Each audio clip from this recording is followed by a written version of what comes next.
¿Cómo están? Muy buenos días, tardes o noches, a la hora que ustedes estén viendo este programa. Estamos muy contentos porque hoy tenemos la oportunidad de conversar con el doctor Jorge Castañeda y en un momento pues especialmente importante para México y para todo el mundo. Estamos hablando del grave problema migratorio que está sufriendo nuestro país.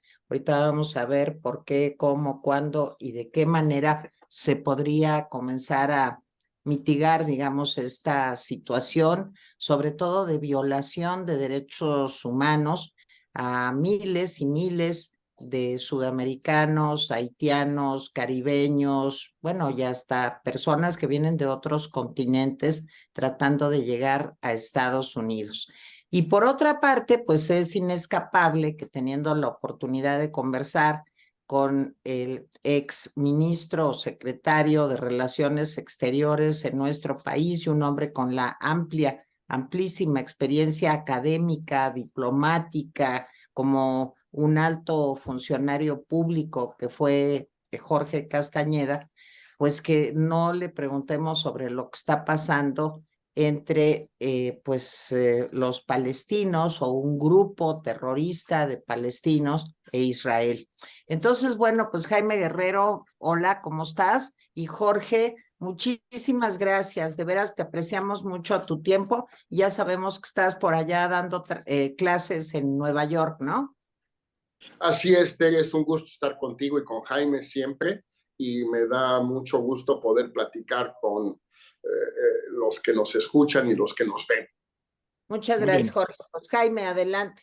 Bueno, dándote la bienvenida a nuestro programa, déjame decirte que dijimos, vamos a platicar con Jorge, te hemos perseguido varias semanas para el asunto de la relación México-Estados Unidos, pero de repente se nos atravesó lo que está pasando en Israel y en la zona de Gaza.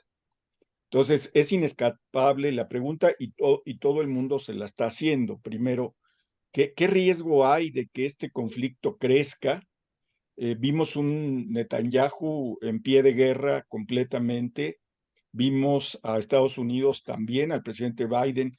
¿Cómo lees esto que está pasando, Jorge? Ya, yo creo que en primer lugar es importante destacar que el carácter absolutamente reprobable, absolutamente intolerable de este ataque de Hamas a población civil, muchísimos miles de israelíes que viven en el sur de Israel han sido víctimas o bien de asesinatos, de ejecuciones, como en una fiesta, un baile que hubo el viernes en la noche, sábado en la mañana, o bien han sido tomados como rehenes, o bien han sufrido el daño psicológico, el trauma de que estén estallando, cayendo misiles, bombas, etcétera, en sus casas, en sus comunidades. Esto ha generado un ambiente de opinión pública en Israel, desde luego, pero en buena parte del mundo, muy contrario a Hamas en particular, y por asimilación indebida, pero hasta cierto punto lógica, contrario a la causa palestina, árabe, etcétera. Esto puede, aunado a la posibilidad que está por comprobarse, pero que creo que es probable, de un involucramiento directo del gobierno de Irán en la organización, la planeación e incluso tal vez desde lejos en la ejecución de todo este operativo de Hamas, puede llevar a una represalia israelí con apoyo de Estados Unidos, desde luego, ya contra el gobierno de Irán, no únicamente contra Hamas en Gaza. Vale la pena recordar, Jaime, Tere, que Netanyahu en particular siempre ha dicho que él preferiría no correr el riesgo de que Irán lograra una capacidad nuclear, una bomba, pues, y antes estaría dispuesto a destruir las instalaciones nucleares en Irán. No lo ha hecho hasta ahora, en parte porque Estados Unidos se lo ha impedido, en parte porque quizás no existían las condiciones geopolíticas y de opinión pública en el mundo para hacerlo. Hoy quizás existan esas condiciones. Ahora, esto sí escalaría el conflicto si Israel decide destruir estas instalaciones nucleares en Irán. Sí podría escalar el conflicto aún más, Jorge. Y otra pregunta, ¿Netanyahu no sale realmente beneficiado de todo esto? Como que de alguna forma todas las críticas, tú recordarás las marchas, las protestas por las reformas que quería hacer Netanyahu al poder judicial en Israel, pues como que todo eso desaparece. De alguna manera esta tragedia tiene, digamos, beneficios para Netanyahu, Jorge. Bueno, sobre el primer tema, Tere, en efecto, esto implicaría una escalada brutal del conflicto, pero es una escalada que ha estado latente desde hace ya varios años, sobre todo desde que Trump, el presidente Trump, retiró a Estados Unidos del acuerdo JCPA de limitación de enriquecimiento nuclear entre Irán, Estados Unidos y la Unión Europea, o los miembros permanentes más Alemania de la Unión Europea. Esa escalada ahí estaba, latente. Ahorita podría pasar o no Netanyahu al acto. No es imposible preverlo, pero yo creo que la posibilidad existe. Ahora bien, en el corto plazo, sin duda, todo esto fortalece a Netanyahu. Unidad nacional, patriotismo, lo que siempre hemos visto en los conflictos en cualquier lugar del mundo. Cuando hay una situación de guerra, la población, la sociedad suele solidarizarse con su dirigente, con su líder, cualquiera que éste sea. A mediano plazo no estoy tan seguro, Tere, porque la culpa del fracaso de inteligencia y de seguridad de Israel y de la sorpresa, que como los tomó por sorpresa jamás, es de Netanyahu, directamente de él en lo personal. Primero, por haberse concentrado fuerzas y atención y recursos y todo en la ribera occidental para proteger a los colonos en los asentamientos nuevos de colonos israelíes, que han sido alentados por los miembros de extrema derecha de su gobierno, sin los cuales él no hubiera podido formar gobierno. Y él quiso a toda costa formar un gobierno y volver a ser primer ministro para tener el fuero que le permite no ser encarcelado por las acusaciones de corrupción, de las que ha sido objeto desde hace años. Por otro lado, su reforma judicial, que también tiene por objetivo el salvar su propio pellejo, distrajo a mucha gente de militares y de defensa y de inteligencia de Israel, reservistas, que habían dicho que no querían ya acudir a las armas si los llamaban, porque estaban en desacuerdo con esta reforma judicial. Hasta 10,000 reservistas habían manifestado esta posición, y eso también debilitó enormemente a Israel. Entonces, cuando se formen las comisiones de investigación posteriores, que se van a formar, y cuando lleven a cabo sus investigaciones y den con este resultado que es absolutamente ineluctable, Netanyahu va a quedar como el culpable de todo esto que ha sucedido ahora. Y eso creo que no le va a convenir para nada. Pero fíjate que Israel estaba haciendo un proceso como de acercamiento a algunos países, Arabia Saudita, Egipto. Este ataque de Hamas y la posibilidad de que haya una sobrereacción, como en el pasado ha habido de Israel, es decir, sí fue terrible y reprobable lo que hizo Hamas, pero a veces las contraofensivas israelíes son mucho más fuertes.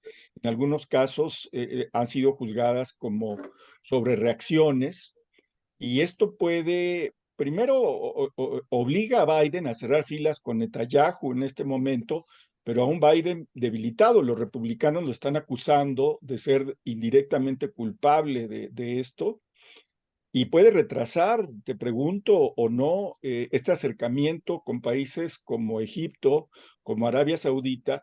Los palestinos han mandado muchas comunicaciones a los dos países para que no lleven a cabo esto. O sea, ¿tú cómo lees todo esto, Jorge? Ya, Jaime, yo creo que hasta donde se sabe, pues, que una de las intenciones, uno de los motivos que tuvo Hamás y en su caso Irán para lanzar este ataque era justamente sabotear el acuerdo inminente entre Israel, Estados Unidos y Arabia Saudita, prolongando los acuerdos de Abraham del 2020 con los Emiratos, con Bahrein y con Marruecos. Este acuerdo iba a implicar el establecimiento de relaciones diplomáticas entre Israel y Arabia Saudita, un acuerdo estratégico de principal aliado no miembro de la OTAN de Arabia Saudita con Estados Unidos, y algunas concesiones a los palestinos. ¿Pero a qué palestinos? A los de la autoridad palestina, ex Fatah, en la ribera occidental, los enemigos jurados de Hamás. Jamás. Entonces, todo esto, desde todos los puntos de vista, perjudicaba enormemente a Hamás y a Irán. Y ahora ese acuerdo, por lo pronto, en todo caso, está muerto. Podrá resucitar dentro de algunos años, pero por lo pronto, sobre todo a la luz, como tú lo dices con toda la razón, de la reacción altamente probable de Israel, que inevitablemente llevará muchos daños colaterales, violaciones a derechos humanos, muertes y heridos de población civil en Gaza, todo lo que ya sabemos. El acuerdo se vuelve prácticamente imposible. Entonces, pues sí, esto en efecto debilita a Israel, debilita a Estados Unidos y a Biden, pero fortalece a Hamás y a Irán. Les da, digamos, si el acuerdo no se hace, por lo menos ese éxito ya lo lograron. Y no es un éxito menor. Ahora, Jorge, muchos analistas, seguramente pues tú siempre estás al tanto de lo que dice la prensa en Estados Unidos y en el mundo, están hablando de que este es un conflicto largo, que va a durar mucho. A Netanyahu le convendría que esto durara mucho tiempo, ¿no?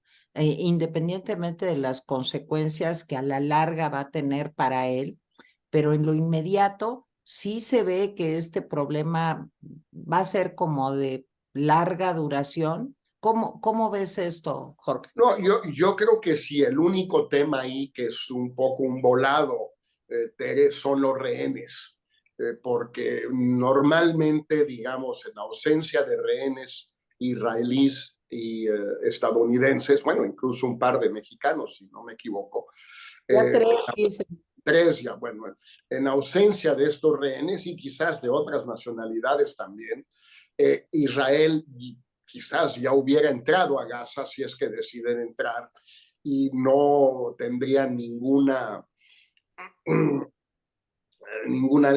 límite para sus represalias. Ahorita van a necesitar ser cuidadosos porque es posible que jamás utilice a los rehenes como escudos humanos.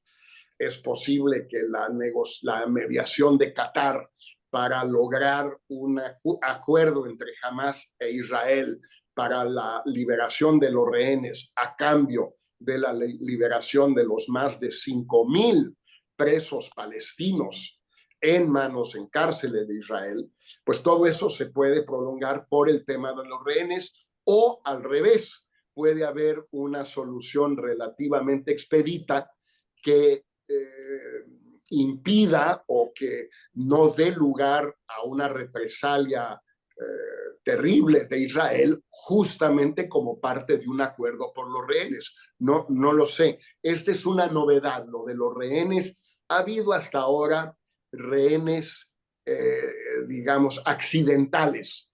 El famoso caso del soldado Galit en 2006 en Líbano, que luego dio lugar a una serie israelí, que luego dio lugar a la serie norteamericana Homeland. Bueno, de ahí viene todo eso. Pero fue un rehén, digamos, accidental.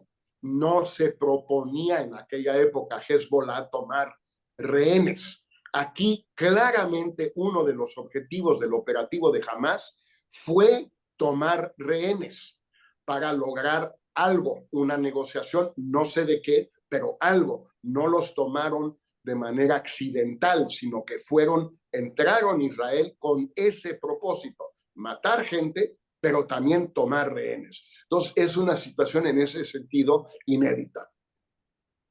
Déjame hacerte una pregunta sobre la política mexicana hacia este, pues, naciente conflicto.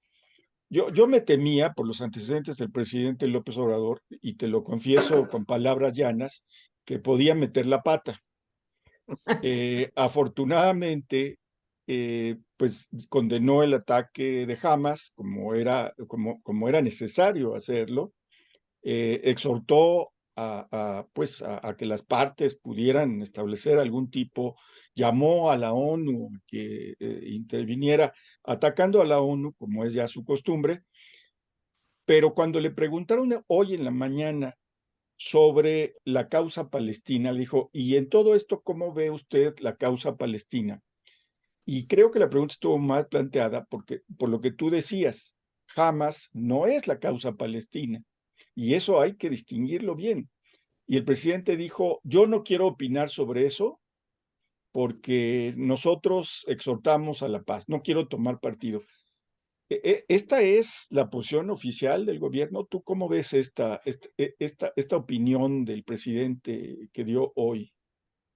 Bueno, Jaime, no, en México desde hace 5 años en materia de política exterior no hay posición oficial de nada.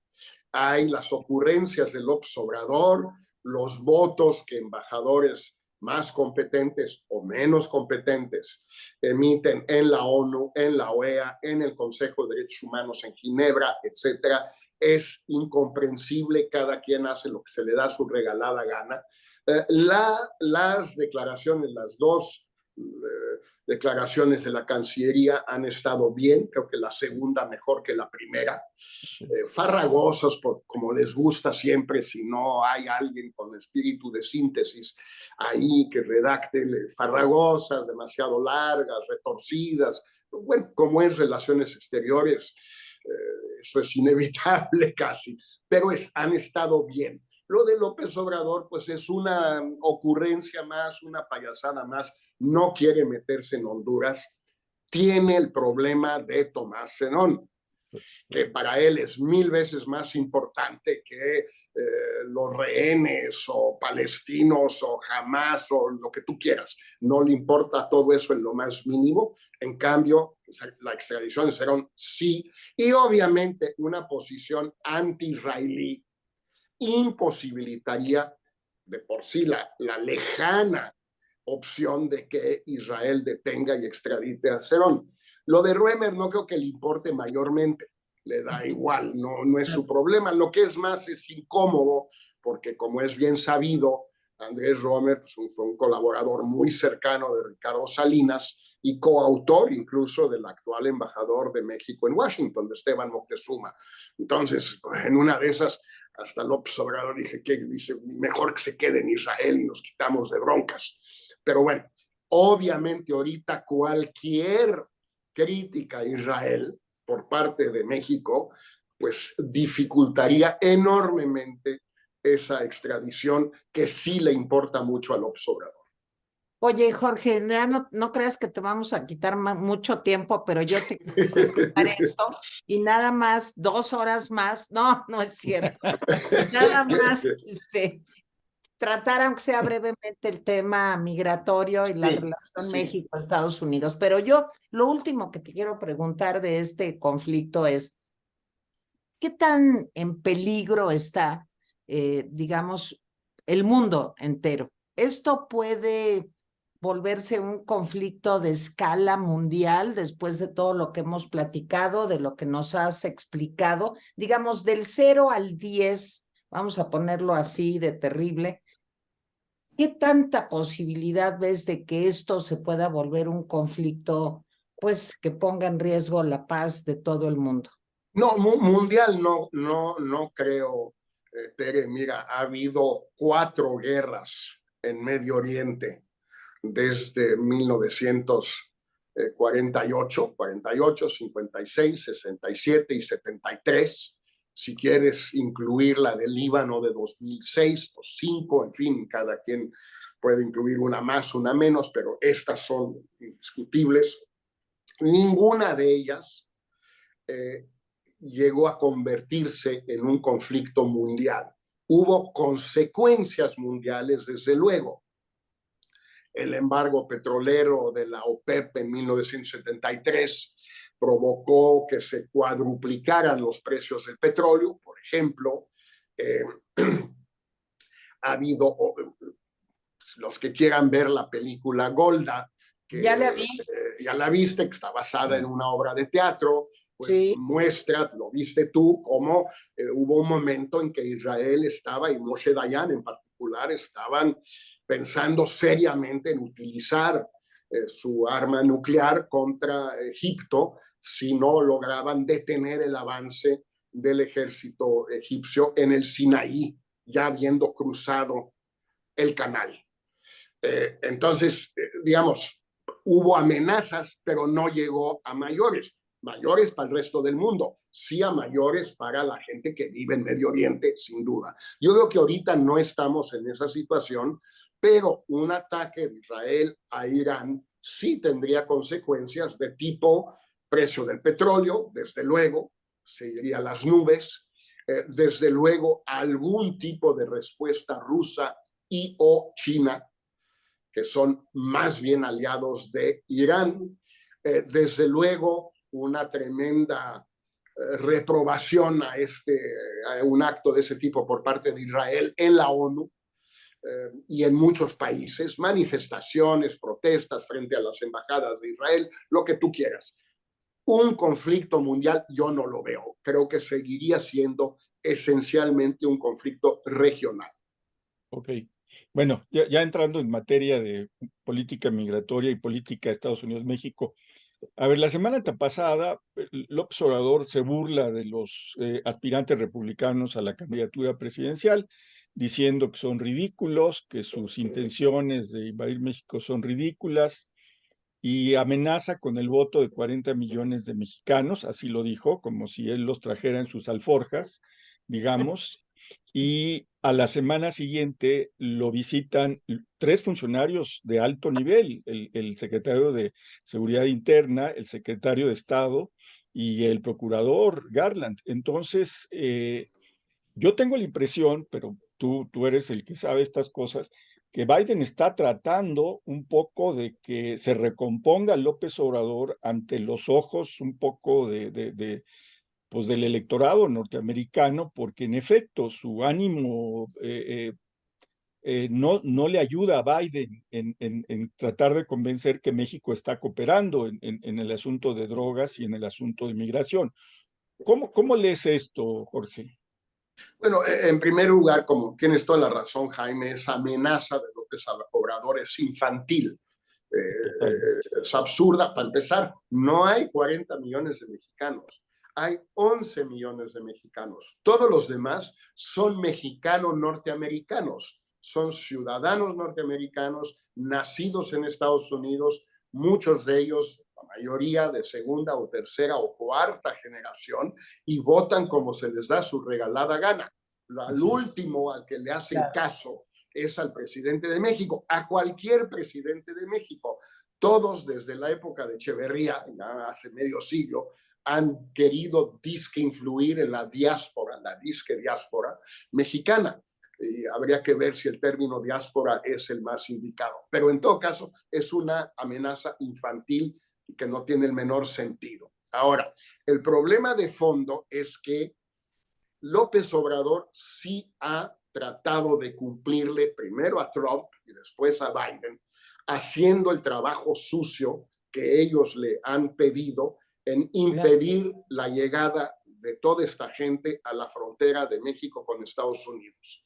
Como decía Tere, violando masivamente los derechos humanos de cientos de miles de personas que han atravesado el territorio mexicano para llegar ahí.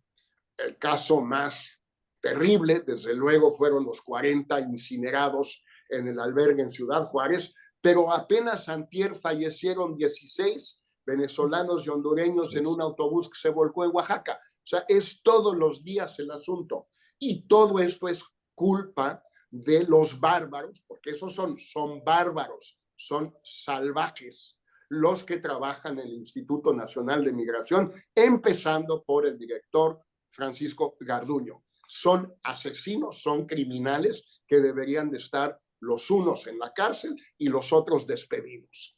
Eso no va a pasar. López Obrador, yo creo que de buena fe, sinceramente, ha tratado de cumplirle a Trump y a Biden en hacer este trabajo sucio.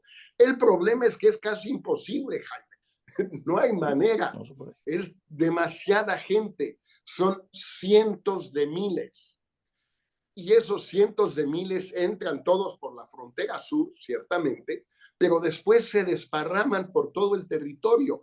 Unos se van en tren, otros en autobús, otros caminando, otros de aventón en camiones. Hay de todo.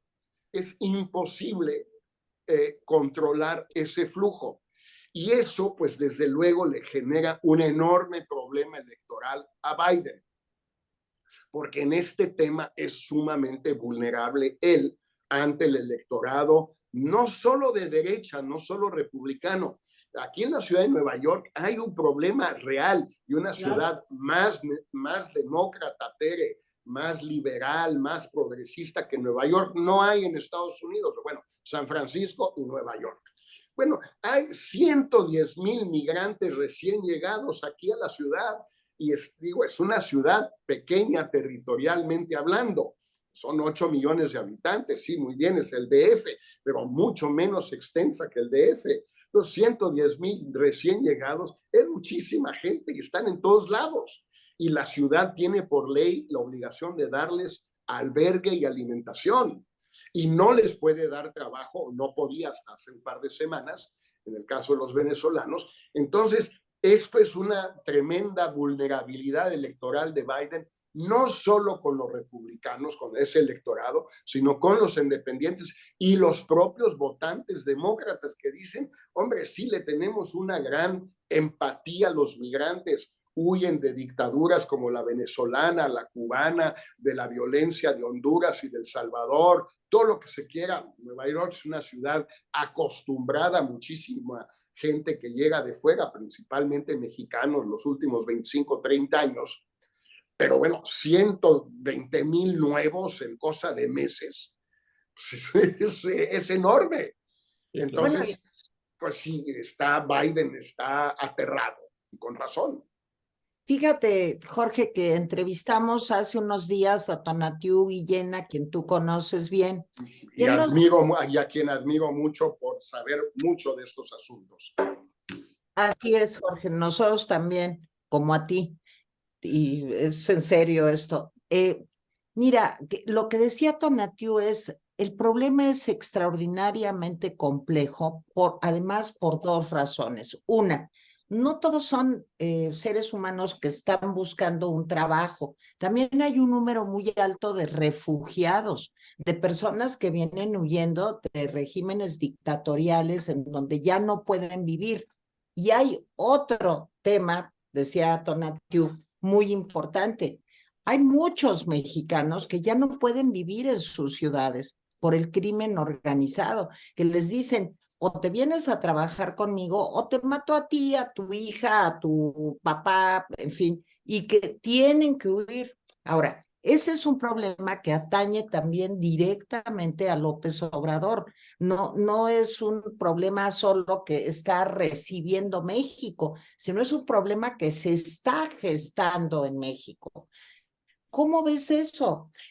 En fin, yo no veo por parte de México más que la voluntad de acatar lo que le ordenó Trump en un momento, o Biden, que yo pensé ingenuamente, Jaime se burla de mí, que iba a ser distinto con Biden, y no Yo salió. también lo pensé, yo también lo pensé.